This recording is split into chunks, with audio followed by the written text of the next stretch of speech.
Welcome to TG24 TV. నేను సుమలత. ములుగు జిల్లా ఏటూరు నాగారం మండలం చిన్నబోయినపల్లి గ్రామంలో కాంగ్రెస్ పార్టీ అభ్యర్థి చేల వినయ్ కుమార్ మాట్లాడుతూ పార్టీ ఆధ్వర్యంలో జరుగుతున్న సంక్షేమ పథకాలు, అభివృద్ధి కార్యక్రమాలను గ్రామ ప్రజలకు వివరించడంతో పాటు రాబోయే ఎన్నికల్లో పార్టీకి మద్దతు తెలపాలని విజ్ఞప్తి చేశారు. అందరికీ నమస్కారం.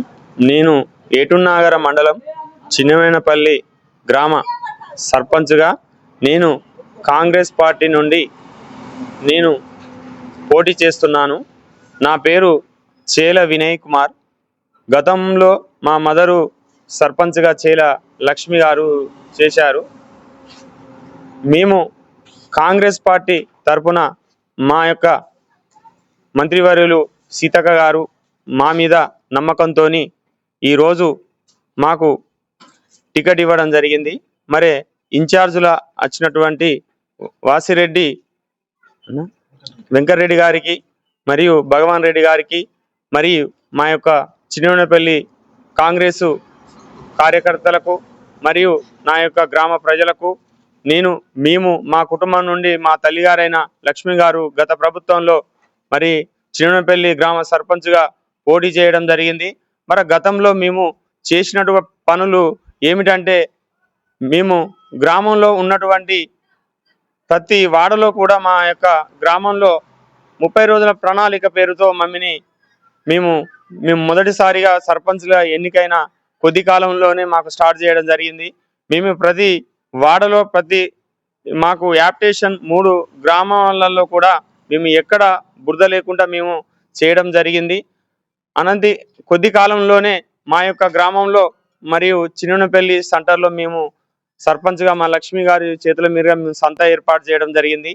మరి అప్పుడు ఉన్నటువంటి పరిస్థితుల్లో మేము అపోజిషన్లో ఉన్నటువంటి బట్టి మేము చాలా ఆర్థికంగా నష్టపోయాం. మరి కాంగ్రెస్ హయాంలో మాకు అపోజిషన్లో మేము ఉన్నా కూడా మరి సీతక్క గారు మంత్రిగా గెలుపొందిన తర్వాత మరి చిన్నబోయినపల్లి, పెద్ద వెంకటాపూర్, ఇటు వచ్చేసి రాయబంధం లాంటి గ్రామాలు మరియు హనుమాన్ నగర్ ఈ గ్రామాలలో సీతక్క గారు గెలిచిన తర్వాత మరియు ఎస్సీ సబ్ ప్లాన్ లో మరి సీసీ రోడ్లు 55 లక్షలతో మంజూరు చేయడం జరిగింది. NREVGS నుండి మరి 30 లక్షలు విడుదల చేయడం జరిగింది. SDF ఫండ్ కింద ముస్లింలకు మరి పరాడి కూడా ఇవ్వడం జరిగింది. మరియు క్రిస్టియన్ వాళ్ళకు కూడా హనుమాన్ నగర్లో 5 లక్షల పరాడి కూడా ఇవ్వడం జరిగింది.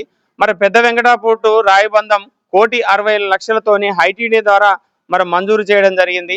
మరి ఇలాంటి కార్యక్రమంలో మా సీతక్క గారు ప్రతి గ్రామంలో మంచి మార్పు కనబడుతుందని ఈరోజు ప్రజలు కోరుకుంటున్నారు. మరి అదే విధంగా కాంగ్రెస్ పార్టీ చేసే అటువంటి సంక్షేమ పథకాలు మరి మహిళలకు ఉచిత బస్సు కావచ్చు, మరియు తెల్ల రేషన్ కార్డు ద్వారా 10 సంవత్సరాలు లేని తెల్ల రేషన్ కార్డు ఈరోజు ప్రతి పిల్లవాడి కూడా ఈరోజు వాళ్ళు యాడ్ చేసుకోవడం జరిగింది. మరి దాని ద్వారా ఈరోజు కుటుంబం సంతోషంగా వాళ్ళ కుటుంబం సంతోషంగా వాళ్ళు సన్నబియ్యం తినగలుగుతున్నారు. మరి గత ప్రభుత్వంలో కూడా మనకు తెల్ల రేషన్ కార్డు ఇవ్వనటువంటి పరిస్థితి, పెళ్ళైన 10 సంవత్సరాలకు కూడా కార్డు ఇవ్వనటువంటి పరిస్థితి. ఈరోజు ప్రజలు స్టోర్ దగ్గర బియ్యం తీసుకుంటానంటే గత ప్రభుత్వంలో అమ్ముకునేటోళ్ళు, ఈ ప్రభుత్వం సన్న బియ్యం ఇవ్వటం వల్ల వాళ్ళ ఆనందంతో వాళ్ళ కడుపు నిండా అన్నం తినగలుగుతున్నారంటే ఈ రోజు కాంగ్రెస్ ఇచ్చినటువంటి హామీ 200 యూనిట్ల కరెంటు తోని ప్రజలు ఒకప్పుడు విలేజ్లకు వస్తే నేను ఒక వార్డ్ మెంబర్గా ఉన్నా, వాళ్ళు వచ్చి వైర్లు ఊడవిక్కపోయేటోళ్ళు. ఎందుకంటే వాళ్ళు కనీస బిల్లు కట్టలేనటువంటి ప్రజలు కట్ చేసుకపోయేటోళ్ళు. అంటే రైతుకు ఒక 6 నెలల్లో ఆదాయం వస్తుంది, 6 నెలల్లో రైతు కట్టగలుగుతారని అందరికి తెలుసు. కానీ రైతు దగ్గర ఇన్ టైంలో డబ్బులు లేకపోవడం వల్ల కరెంటు తీగలు ఇట్లా తీసుకుపోయేవారు. ఎందుకంటే మాకు అలాంటి కంప్లైంట్ వచ్చేది. ఈ రోజు 200 యూనిట్ల కరెంటుతోని ప్రతి పేదవాడు కూడా వాడుకొని ఆనందంగా ఈరోజు కాంగ్రెస్ని హామీ నెరవేర్చినటువంటి హామీ. మళ్ళా ఈరోజు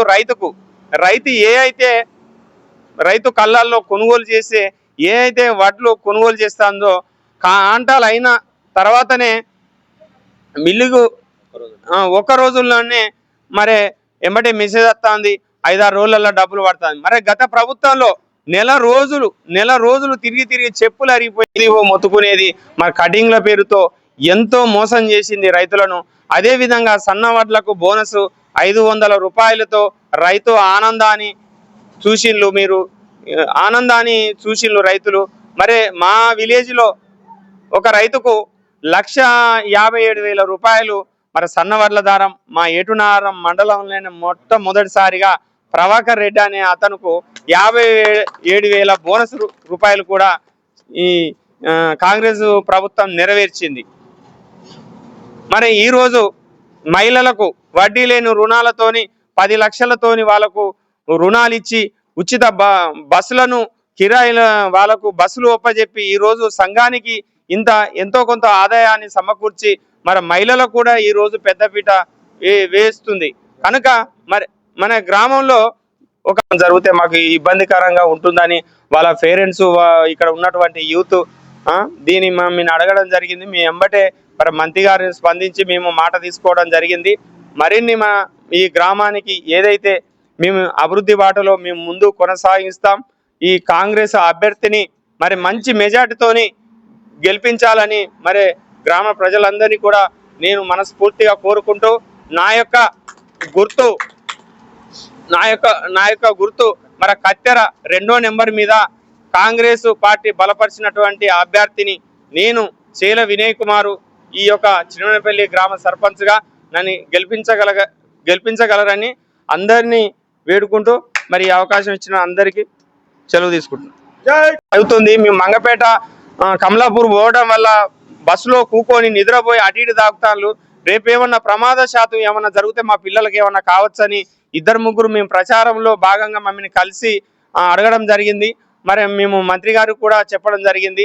ఎందుకంటే మా యొక్క గ్రామంలో ఇక్కడ 4 గ్రామాల మధ్యలో మరి దగ్గర 30-37 గ్రామాలు వెనకబడినటువంటి గ్రామాలు ఉన్నాయి. ఇక్కడ డిఎన్టీ అప్పర్ ప్రైమరీ స్కూల్లో మాకు కంపౌండ్ వాళ్ళు కనుక కట్టిస్తే ఇక్కడ మంచి టీచర్తోని మంచి విద్యను అందించే అవకాశం ఉంటది. ఎందుకంటే మేము ప్రైవేటు స్కూళ్ళకు మేము 2 సంవత్సరాలలో ఏకకాలంలో మరి కాంగ్రెస్ ప్రభుత్వం ఒక్కొక్క విలేజ్ లో 15 నుండి 23-30 గ్రామ వారీగా మరి ఈ రోజు పేదోని కళ నెరవేర్చి ఈ రోజు స్టాఫ్లు కూడా పాడడం జరిగింది. మరి 10 రోజులలో వాళ్ళకు చేసినటువంటి పనికి వాళ్ళ అకౌంట్లోని జమ అవడం జరుగుతుంది. మరి ఈ గ్రామంలో ఉన్నటువంటి సెంటర్ లైటింగ్ కానీ వివిధ ఏదైతే గ్రామాలలో సీసీ రోడ్లు కానీ మరి సీతక్క గారి స్వయం కృషి వల్ల మరి జరిగినటువంటి మీకు అందరికీ తెలుసు. అదే విధంగా ఈ చిన్నపల్లిలోనే స్టేట్లోనే ఒక పంచాయతీ భూములది ఉండే అది ఒక 50% వరకు మేము చేయడం జరిగింది. మరి దానికి కూడా ఏదో రకంగా మంత్రి గారు హామీ ఇవ్వడం జరిగింది. మరి గ్రామ సర్పంచ్గా మేము ఈసారి నేను చేల వినయ్ కుమార్ అనే నేను నా గ్రామ అభివృద్ధికి ప్రభుత్వం సబ్స్టేషన్ గురించి మేము సీతక్క గారికి కోరగా ఈ సబ్స్టేషన్ కూడా అనంత కాలంలోనే మొన్ననే మేము దానికి 20 ఫీట్ల రోడ్డుతోని మరి శాంక్షన్ చేయడం జరిగింది. ఏంటంటే ఇది ఎలక్షన్ కోడ్ ఉన్నది కాబట్టి అది ఒకటి ఆఫ్ చేయడం జరిగింది. మరి ఇక్కడ ఉన్నటువంటి గ్రామ ప్రజలు ఇక్కడ ఉన్నటువంటి యూత్ ఏదైతే వాళ్ళు డిఎన్టీ స్కూల్ ఏదైతే ఉందో ఇక్కడ పిల్లల ఏమిటంటే ఒక ఇల్లు ఉండాలనేది ఇందిరమ్మ కళ. ఆ ఇందిరమ్మ కళను మన వైఎస్ రాజశేఖర రెడ్డి హయాంలో ఇందిరమ్మ ఇల్లు ఇచ్చిళ్ళు. ప్రతి వాడలో ప్రతి గూడెంలో ఎక్కడనైనా ఒక ఇల్లు ఉన్నదా అంటే ఒక ఇందిరమ్మ ఇల్లున్నదని మనం చెప్పుకుంటున్నాం. అదే కేసీఆర్ హయాంలో మరి అల్లుడత్తే మరి ఏడ పండుకోవాలని అన్నటువంటి కేసీఆర్ మరి డబుల్ బెడ్రూము పేరుతోని మరి 3 లక్షలతో డబుల్ బెడ్రూము ఇస్తానని చెప్పి మరి 10 సంవత్సరాలు కూడా కానరాని డబుల్ బెడ్రూము ఒక ఊర్లో కూడా ఒకటి కూడా కనిపించకుండా ప్లాన్ ఏంటంటే గ్రామాలలో ప్రతి ఇంటి దగ్గర నుండి డ్రైనేజ్ వ్యవస్థ అనేది మాకు మేము చేస్తామని మేము ఆల్రెడీ మేము ప్రపోజల్ ఇచ్చినాం మినిస్టర్ గారికి. 3,55,00,000తోని ఇటు వెంకటాపూర్ కావచ్చు, ఇటు చిన్నపల్లి కావచ్చు, హనుమన్నార్ కావచ్చు, ఇటు రాయబంధం కావచ్చు మేము పూర్తి స్థాయిలో మేము చేయడానికి మేము సిద్ధంగా ఉన్నాం. అదే విధంగా మా గ్రామంలో ఇప్పుడు మాకు మార్కెట్ హైవే మీద ఉండటం వల్ల మాకు ఎక్కువ ఇటు క్రష్ అనేది మేము మార్కెట్కు మాకు రైతు బజార్ లాగా మాకు ఏర్పాటు చేస్తామని మేము ప్రజలకు మాట ఇస్తున్నాం. ఎందుకంటే ఈరోజు ప్రతి ఒక్కరు కూడా మా సంత మంచి హైలైట్గా ఉంది. ఎందుకంటే ఆ సంత కూడా ఎప్పటికి కూడా అన్ని రకాలుగా ఉపయోగపడేటట్టు, ఇటు చేపలు కావచ్చు, ఇటు వివిధ రకాల ప్రతి ఐటమ్స్ కూడా ఒక రైతు బజార్ లాగా చేసి ప్రజలకు అందుబాటు ఉంచాలనేది మా కోరిక. 10 వార్డులు ఉన్నాయి. ప్రతి వార్డులో ఉండే అది ఖరాబ్ అయింది. మేము గెలవడంతోనే డ్రింకింగ్ వాటర్, మరి గ్రామానికి మాకు ఇక్కడ హనుమాన్ గుడి అనేది లేదు. ఏదన్నా వస్తే మేము ఎటునారం పోవడం అనేది జరుగుతుంది. మేము 50 లక్షలతోని ఒక హనుమాన్ గుడి శివాలయం లాగా మంచి తీర్చిదిద్దామని అనుకుంటున్నాం. అదే విధంగా మేము ఈ 10 వార్డులలో ఏ సమస్య ఉన్నా మేము గెలిచిన తర్వాత మా మంత్రివారు సీతక్క గారి దృష్టికి తీసుకెళ్లి ప్రతి వాడలో కూడా మేము సీసీ రోడ్లు కానీ, డ్రైనేజీ కానీ, వివిధ ఏ సమస్య ఉన్నా మరి ఇందిరమ్మ ఇండ్లు కానీ పేదవాని కల నెరవేర్చి మరి ఇంకా ముందుకెళ్ళి మీ అభివృద్ధి బాటలో ముందస్తుగా కొనసాగిస్తూ మరి కాంగ్రెస్ పార్టీకి మంచి పేరు సంపాదించి పేదోని కల నెరవేర్చే విధంగా మేము ప్రజలకు ముందుండి మేము నడిపిస్తామని మేము కోరుకుంటున్నాం. Hi, నేను మీ Satyasri. Please do subscribe PG24 TV.